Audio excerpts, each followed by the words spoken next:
Shalom Sobat GKI yang dikasihi Tuhan, kembali lagi berjumpa dalam program Sapaan Gembala bersama dengan saya Albert Markus Puntodewo, calon pendeta GKI yang saat ini melayani di GKI Cikarang. Sebelum kita membaca dan merenungkan firman Tuhan, mari kita bersatu di dalam doa. Syukur padamu Tuhan atas segala anugerah dan berkat yang telah Tuhan limpahkan di sepanjang kehidupan kami. Dan saat ini kami mau bersama-sama membaca dan merenungkan firman Tuhan. Kiranya firman itu menyentuh hati kami dan mengubahkan diri kami, sehingga kami dapat hidup seturut dengan kehendak Tuhan. Tapi Tuhan, kami juga menyadari keterbatasan kami sebagai manusia. Oleh karena itu kiranya hikmat-Mu yang menuntun kami, sehingga kami dapat memahami dan melakukan firman Tuhan dalam keseharian kehidupan kami. Saudara-saudara yang dikasihi Tuhan, perenungan kita pada hari ini berjudul Bukan Rantang Makanan. Bahan perenungan kita dari 2 Korintus 5 ayat 17 sampai 19 demikian. Jadi siapa yang ada di dalam Kristus, ia adalah ciptaan baru, yang lama sudah berlalu dan sesungguhnya yang baru sudah datang.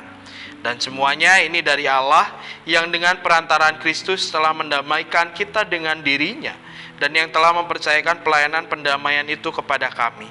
Sebab Allah mendamaikan dunia ini dengan dirinya oleh Kristus dengan tidak memperhitungkan pelanggaran mereka. Ia telah mempercayakan berita pendamaian itu kepada kami. Nah, Bapak Ibu Saudara, tentu kita kenal dengan rantang makanan gitu ya. Barang yang di masa lalu sering kali kita pergunakan untuk membawa makanan-makanan kesukaan kita. Entah itu ayam goreng, tempe orek, mungkin juga sambal goreng ati dan nasi gitu ya.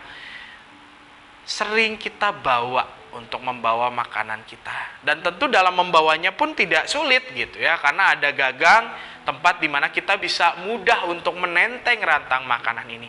Juga bentuknya yang tidak terlalu besar sehingga tidak terlalu berat ketika kita membawa dan menentengnya kemana-mana.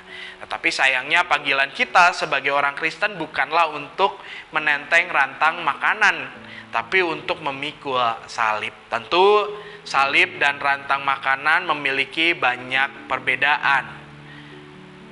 Kalau rantang makanan punya gagang sehingga kita bisa menentengnya kemana-mana, tapi salib tidak punya. Rantang makanan juga kecil, mudah untuk kita bawa kemana-mana. Salib besar, berat untuk kita bawa kemana-mana. Ya mungkin kecuali kalung salib gitu ya, yang selalu kita pakai kemana-mana. Tapi pada dasarnya memikul salib tentu bukanlah perkara yang mudah, juga bukan perkara yang enak untuk dilakukan.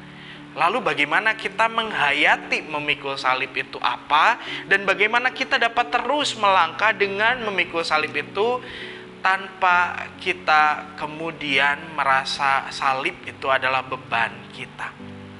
Nah, Bapak Ibu Saudara yang dikasihi Tuhan, dalam 2 Korintus 5 ayat 17 tadi kita bisa melihat apa sebenarnya memikul salib dalam kehidupan keseharian kita di masa kini. Kalau kita lihat di dalam ayat 17 dikatakan, jadi siapa yang ada di dalam Kristus, ia adalah ciptaan baru, yang lama sudah berlalu, sesungguhnya yang baru sudah datang. Nah, pertanyaannya, apa sih bedanya ciptaan baru dan ciptaan yang lama? Ciptaan yang lama artinya adalah diri kita yang penuh dosa, yang belum ditebus, yang belum direngkuh oleh Allah dalam keberdosaan kita. Sedangkan manusia yang baru adalah kondisi ketika kita telah ditebus dari dosa-dosa kita. Nah, apakah manusia yang baru dan lama berarti bisa sama saja? Tentu tidak. Ketika kita sudah ditebus, maka ada rasa tanggung jawab atas keselamatan yang telah diberikan kepada kita.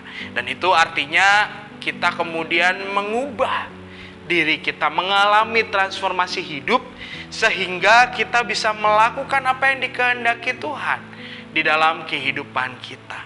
Sehingga kita pun mewartakan kasih Allah yang telah kita terima kepada orang-orang yang ada di sekitar kita.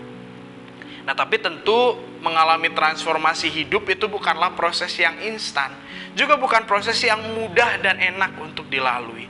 Kenapa? Sebab mentransformasi diri, meneladan Kristus juga adalah soal menyangkal diri. Bagaimana kita mencoba mengesampingkan apa yang mungkin udah menjadi kebiasaan kita, mungkin nikmat, enak untuk kita jalani, tetapi barangkali tidak sesuai dengan kehendak Tuhan. Tentu itu harus kita singkirkan dalam kehidupan kita ketika kita berbicara kehidupan kita sebagai manusia yang baru. Dan oleh karena itu tidak mudah karena butuh konsistensi. Ketika kita melalui prosesnya sedikit demi sedikit. Sekalipun tidak menyenangkan, kita mesti melangkah dengan konsistensi itu. Inilah yang membuat kita kemudian sulit melihat memikul salib sebagai sebuah gaya hidup Kristiani, lifestyle di dalam kehidupan kita. Tapi ketika kita berbicara soal memikul salib sebagai gaya hidup Kristiani atau lifestyle kita sebagai orang Kristen, maka sebelumnya kita perlu mencari dulu yang namanya daya hidup Kristiani. Daya hidup seperti apa itu? Nah, daya hidup Kristiani adalah sesuatu yang mendorong kita untuk melakukan kehendak Allah. Dan apa itu? Mari kita bersama melihat pada ayat 19. Sebab Allah mendamaikan dunia dengan dirinya oleh Kristus dengan tidak memperhitungkan pelanggaran mereka. Ia telah mempercayakan berita pendamaian itu kepada kami. Nah, saudara-saudara yang dikasihi Tuhan, ketika kita berbicara soal daya hidup Kristen yang mendorong kita untuk meneladani Kristus, tentu yang dimaksud adalah bagaimana kita mengingat kasih Kristus di sepanjang kehidupan kita.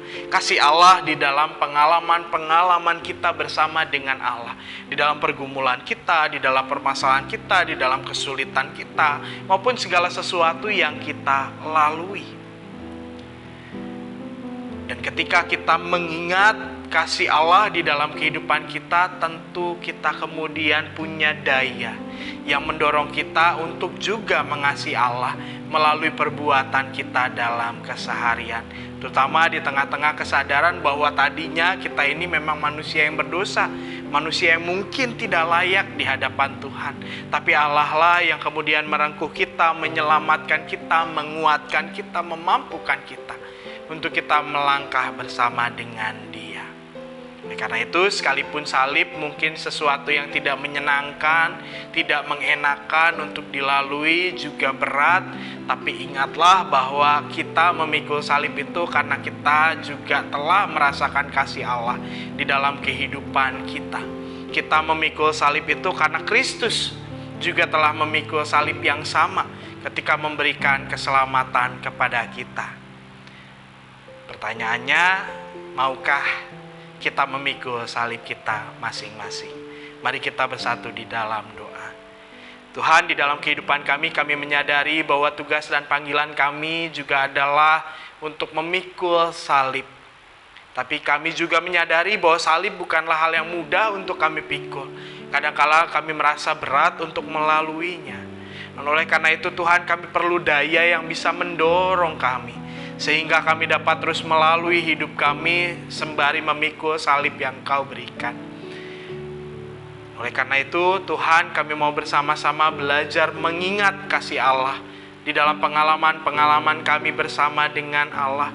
Mengingat bagaimana Engkau mengorbankan diri bagi kami dan memberikan keselamatan bagi kami. Dan biarlah ingatan-ingatan kami akan kasih Allah, itulah yang menjadi daya bagi kami untuk terus melangkah, karena kami menyadari ketika kami memikul salib kami tidak pernah sendirian. Ada Allah yang selalu beserta dan mau menopang kami. Tuhan, kiranya kami dapat mengalami transformasi diri dan dalam keseharian kami dapat mewartakan kasih Kristus melalui perbuatan kami. Tuntunlah kami Tuhan, mampukanlah kami. Dalam nama Yesus Kristus kami berdoa dan bersyukur. Amin.